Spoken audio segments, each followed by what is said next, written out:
We are recording now. Hello, everyone. Welcome to our workshop. Hello. Um, we watched two different documentaries for our book club. We Were Children. Did you guys see that? Yeah, we should just start What is again. it? Cancel and then start over. Yeah, Sorry. we only have 5 minutes left in the meeting. That's what they do for the free tier. Zoom does that bullshit too. Do you want me to just start a new meeting or Oh, something really quick so that we it's can do that? kicking you out? Yeah, It says we well, have it just five says minutes. 5 minutes left, so it'll kick us It'll- out in 5 minutes. Oh, Indica it won't. Jane. No, ma'am. I don't think it will kick us out because we all have paid accounts through school. It's just 5 minutes left in our scheduled meeting. Oh. Well, then never mind. So Let's that's just why ignore that. Teams. It's okay. It's all Do you want good. me to She'll enjoy restart it. the It's fine. recording? Okay, No, perfect. Okay. don't do that. Yeah, we'll just keep Okay. we'll just keep rolling. So, two documentaries. We Were We'll fix Children it in and post. Sugarcane. Both were very emotionally disturbing, to be honest with you, to say the very least. Um, but I did learn a lot, and was able to gain insight on different experiences rather than like gaining off my own assumptions, which I really appreciated. Yeah, And I mean, apologies for my dog in the background. both films focused on residential schools in Canada. We Were Children followed two stories and did a bit of reenactment of those stories. And then Sugarcane took place on the name of the reservation is Sugarcane, and they were discovering unmarked graves among the community. And so that was kind of having this continued effect where this film came from, and they are sharing the stories of the people who attended that residential school. And I believe this was from like, I don't remember exactly when it started, but that these schools went through the 1990s. I think like early 1900s through the 1990s. Yeah, and it was interesting too because like we've kind of talked about in our reflections, I was familiar with the United States equivalent of this, which I think was called the Indian Carlisle School. But it was hard and heartbreaking, but it was also interesting to see that, oh, this also occurred, yeah, in our neighbor to the north in Canada. So it was really good just to even be aware that something similar had it happened up in Canada. Yeah, and I think just like a slight like more context is I think We Were Children came out in about 2012, if I'm correct, and Yep. Sugarcane was 2024. So just like different kind of when the stories were told, not too far apart, but there are continuing, which is like one of the themes of like how this continues to affect people, and stories are continuing to come out and shed light in that way. So for our presentation, we did a digital collage. Um, are we good to feel good to hop into that group? Mhm. Awesome. Okay. So I will share my screen and then go full screen for this. Okay, and there's oh, hang on. Let me make sure. Okay. Give a second. There is a chant that's included in the movie Sugarcane that will play here with this digital collage as well.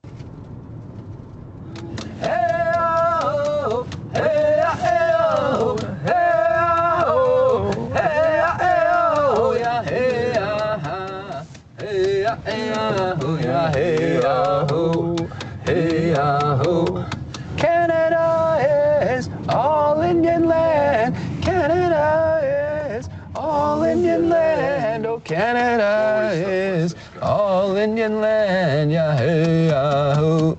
Hey, ya, ho. Woo! I love that song. Me too. Okay.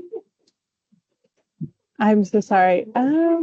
Okay. Do you want to just My like, husband just got home. I just need like 1 second. Sorry. okay, game off.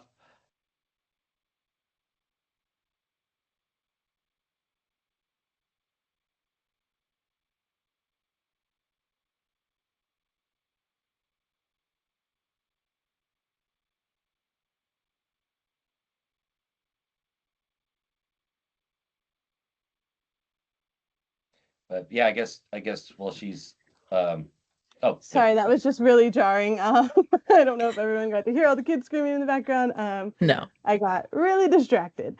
Okay. So yes. So this is our digital collage.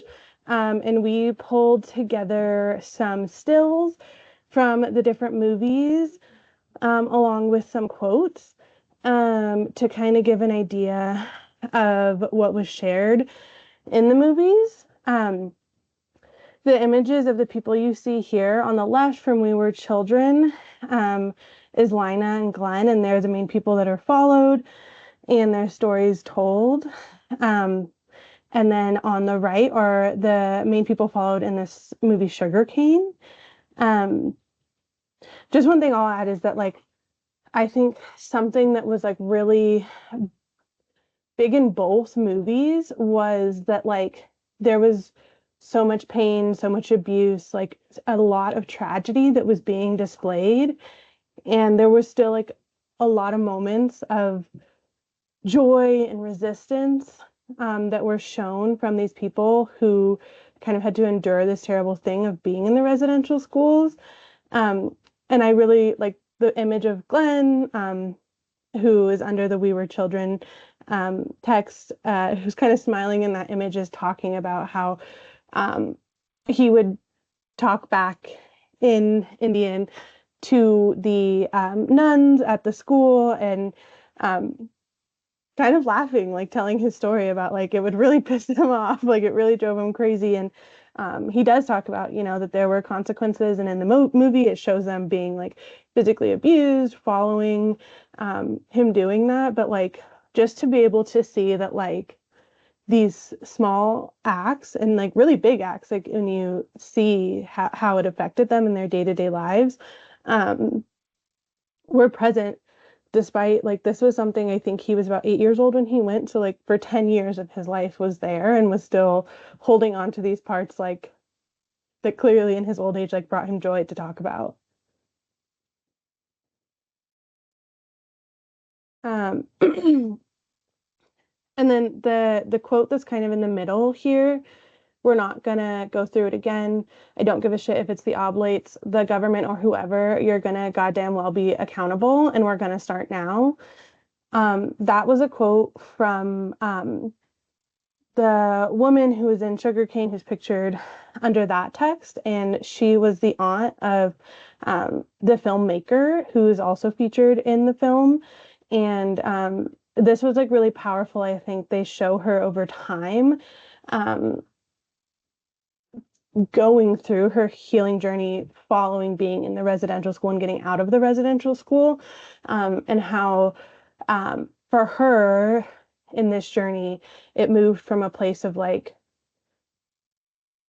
working together kind of with the government or the church or whoever it was to try to find a solution, and throughout the years being really hardened from that experience of like, this isn't happening, like we're continuing to have negative impacts in our community, we're continuing to kind of be like treated very poorly. And her kind of reaching this point when they're making the film of like, this, there needs to be something done, there needs to be accountability, there needs to be like hard action. And she really turns to her nephew, I believe, Julian, who's a filmmaker, to say like, you're carrying on the voice for our ancestors, like you're helping make this change, like getting this out here as broadly as it is, I think was a really big part of that.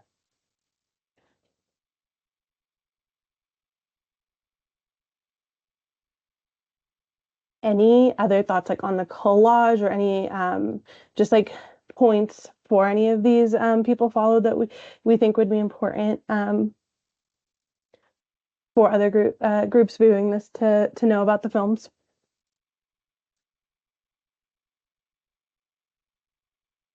I loved how the quote in the bottom left.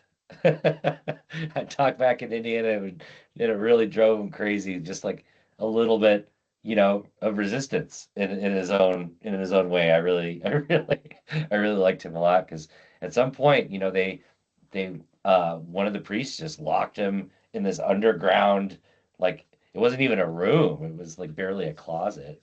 And it's so hard to imagine, what the psychological trauma from that. And then of course on top of it all, like trying to pretty much erase their culture and assimilate into kind of Christendom. Um, so I just love that he kind of fought back, how he could. And yeah, I think that quote's great. And at the end of the We Were Children movie, there is like an in memoriam to Glenn because he did die, I think, towards the like when they were in post-production. And one of his biggest things is like he wanted like for him being able to share his story was like one of the biggest things.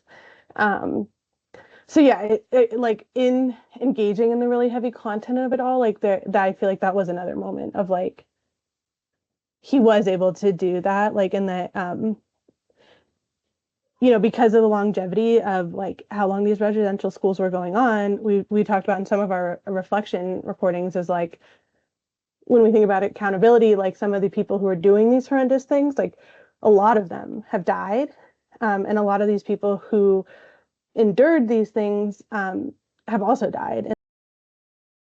And so just to see him find that like through this and have that be like memorialized in that way, I think like was another powerful like moment of joy among the heavy horrific content. I also wanted to add in that, like, at the very beginning of Sugarcane, like, what they talked about was the children being sent to the residential schools to get rid of the Indians, but then, like, the very people who were helping continue the Indian bloodline to keep going were the priests that were raping the children and then making them have children.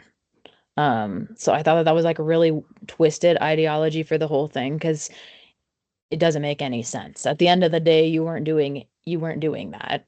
So I'm not really sure what the thought process was, but on that note, I feel like it was just an excuse to, abuse people and stuff like that. I wanted to make sure I brought that up because the We Were Children was focused more on what was exactly happening, and then Sugarcane was focused more on the reform of it. And I really respected um hearing that because I feel like it's like obviously not a fun fact to learn about, but it was something that we needed to be aware of. Totally, yeah. And Ed in the top right, I think if it's showing the same for everyone, he was one of those children who was um, thrown out, and that was really difficult for him throughout the documentary. And Yeah, I highlighted think a he like lot of that. didn't know who his mom really was or something like that, right? It was a little like I don't think we ever saw her. Mhm. Yeah, it was like a little, I think confusing for them and confusing like as a viewer. And I think Hmm. that, yeah, is intentional. Yeah, and I think they talk about the ripple effects of that too, right? Like generationally, the filmmaker Julian Ed is his father, and he talks about being abandoned by his father, right? And those kind of like generational impacts that like it was a different story, but a same theme that was happening. And like he was Ed, the father was struggling with like alcoholism and really struggling with like a lot of things when Julian was a child, and that led to him abandoning his own child. Um, and I think that was like a really important representation of like the quote in the bottom right, like people are still living despite them, and there are lasting generational traumatic effects that have come from them.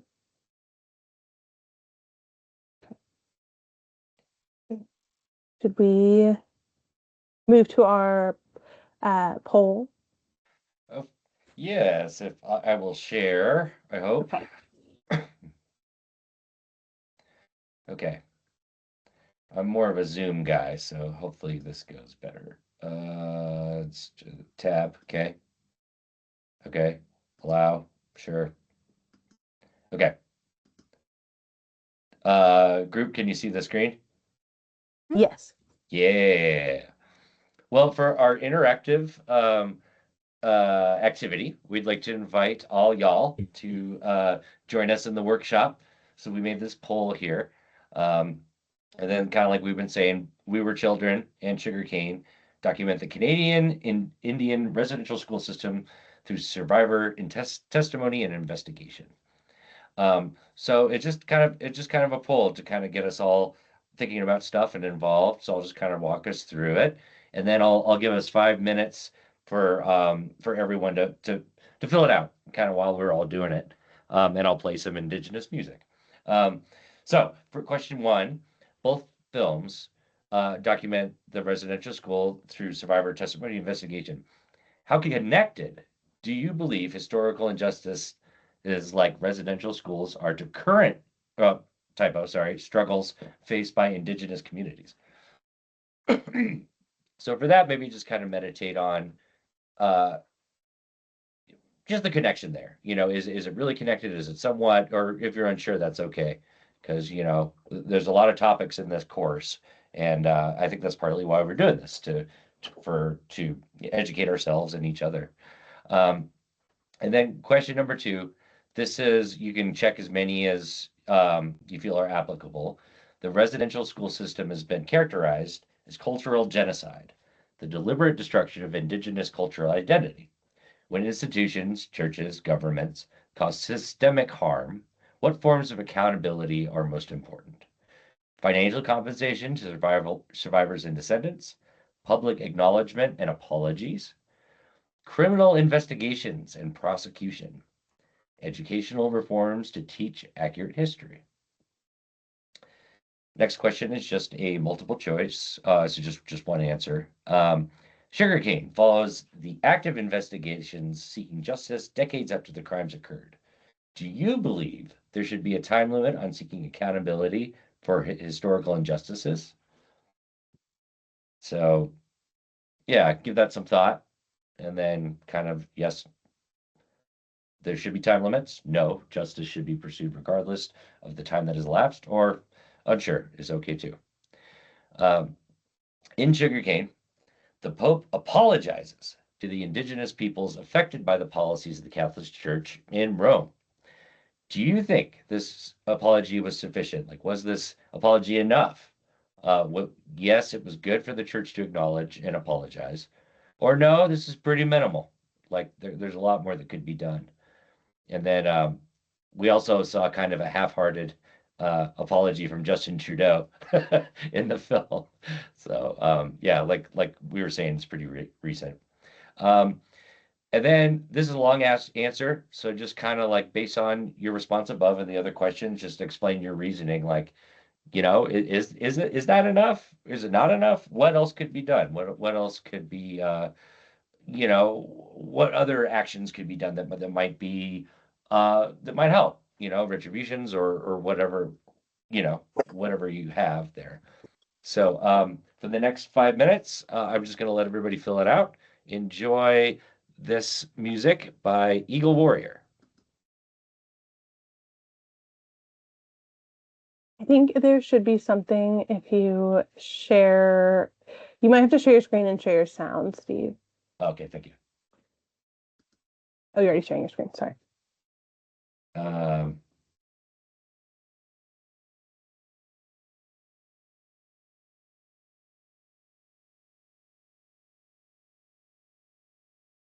Yeah, they probably can't hear this, can they? Okay. Change settings. Oh, I hate Microsoft. If it's giving you that share bar at the top, there should be a little something that says share sound.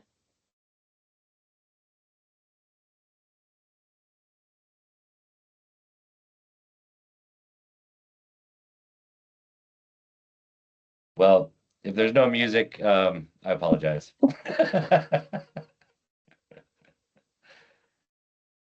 But hopefully y'all can hear it.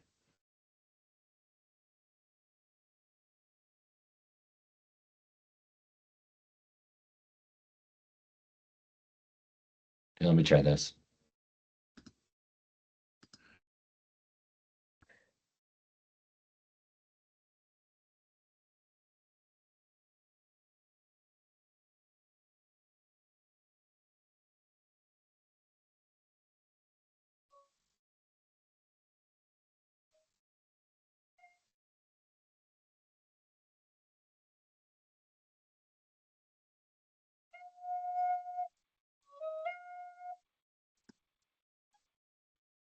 We hear it now. Okay, sweet.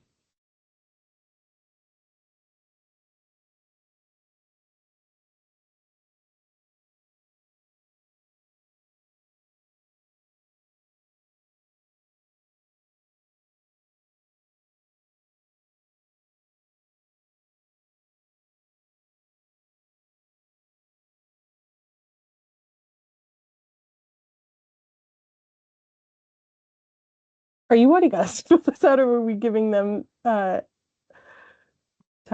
Those watching. Well, that's probably enough, I suppose. I was gonna say I went and did it just to say that I did it during the time frame. Okay, cool. So that should be enough time. It is completable within a short amount of time. Okay. Okay. Well, I'm gonna pause the music and stop sharing. And now we have a few discussion questions.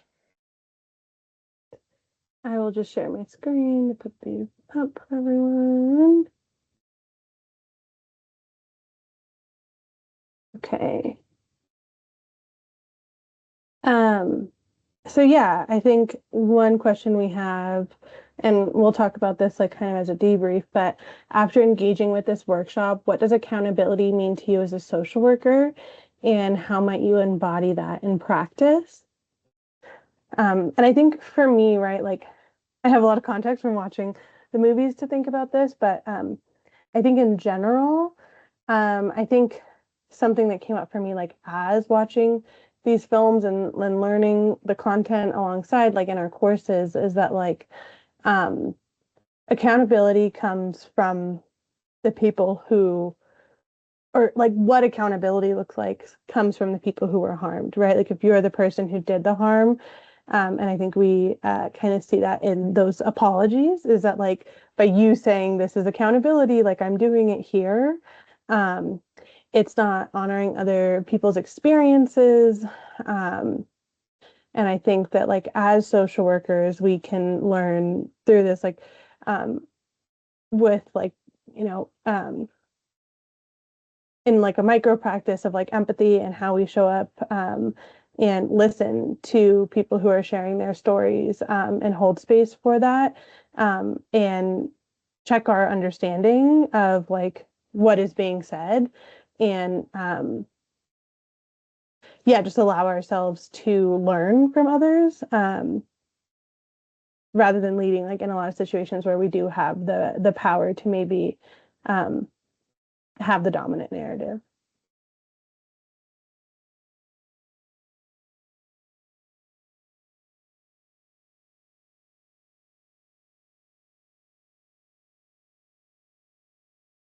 For me, um, it's being responsible, like to the profession, but also to justice.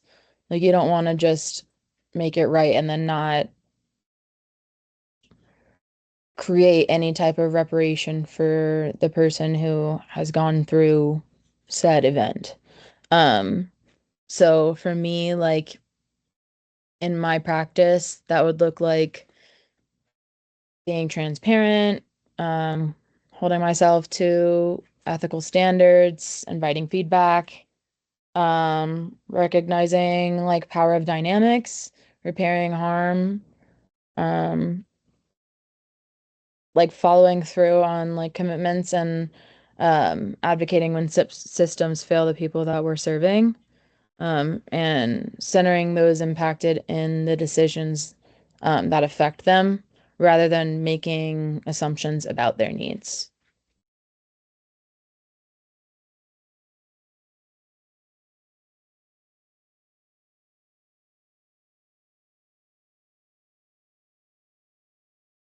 Anything more to add to this first one?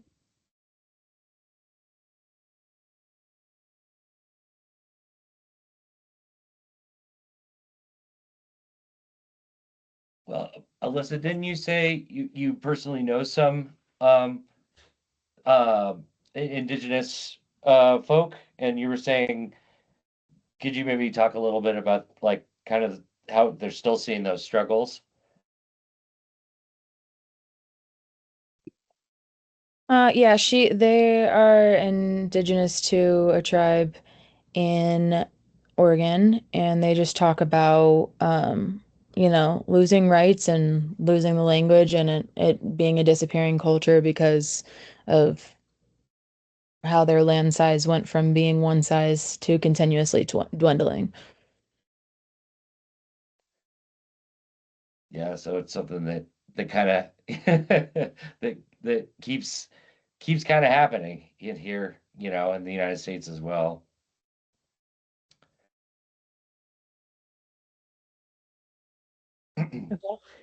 And then I think for the second question, how can social work spaces center Indigenous knowledge and healing rather than reproducing harm? I feel like for me, like this feels similar to a lot of the stuff that we talked about in the first one of like who is centered when they are the main group that's meant to be served by a program or services or a clinician, um, and how much are their voices being heard in those spaces. I think we talked about like power dynamics as well, and I think that like we've talked about this in some of our reflections, but just like having this awareness, spreading this awareness, and then once this is something like using that power that we have, like whether it's thinking about more of like actual like legislative reform, like if we're thinking about those more like macro level things, like how are we taking this knowledge and interacting with Indigenous people who are being affected, and how are we advocating as social workers for their needs as a community and individuals. Um, and I think rather than reproducing harm, like it's really tied to that of like, yeah, if I don't have this knowledge and I go out and I'm like, this is something I'm passionate about, but I don't have the knowledge of that community, and they're kind of being in the driver's seat of how hoping to create change, it's not going to be authentic and it's not going to be probably what it needs to be without that.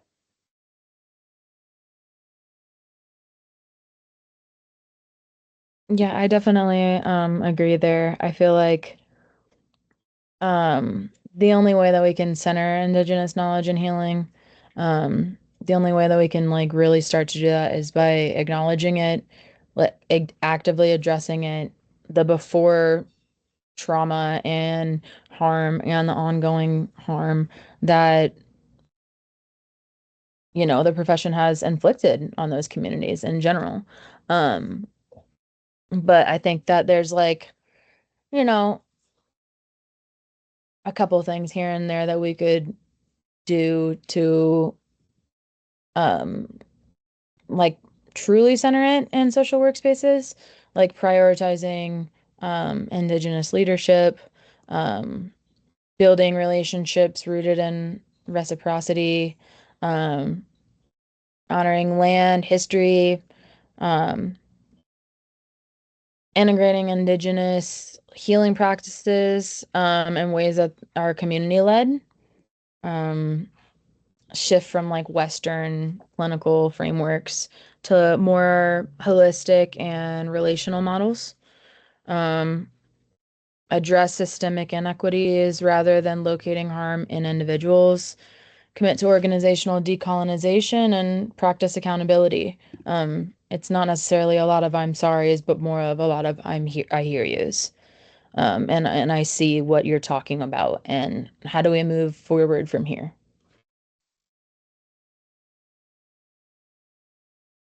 And I think too, like as we've been kind of learning this semester, um, that historically, a lot of this uh, in social work, started from a good place, right, to try to help. But then often too, it ends up being kind of affiliated with religion. And that can be, I'm sure there were a lot of really religious people, but then of course there's always the corrupt and those who take advantage. So I think too is just recognizing that, that binariness of what we think is good. We're the church, and you can see that through uh, all the way back to the Crusades, even like this, what what we think is right, and you should think what we think, and that I think fighting that kind of way of binary thinking is really important too. That there's room for all kinds of ways to perceive things, and it's not a one or a zero. It's not this is right and you're wrong, or you're wrong and we're right. But I think with binary thinking, people kind of get into these really unfortunate kind of situations, as we saw in both of these films.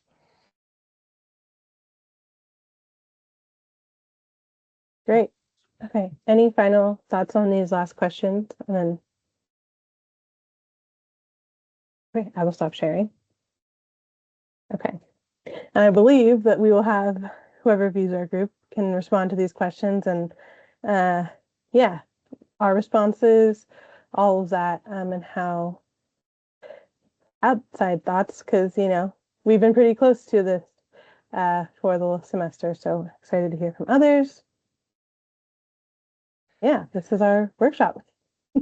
And apologies, just like it happened to Angelica, with her husband showed up. My parents showed up to get the dog that I've been watching. So sorry about that. But thank you everyone, and yeah, hopefully we all learned some stuff. And thank you very much. Yeah, thank you.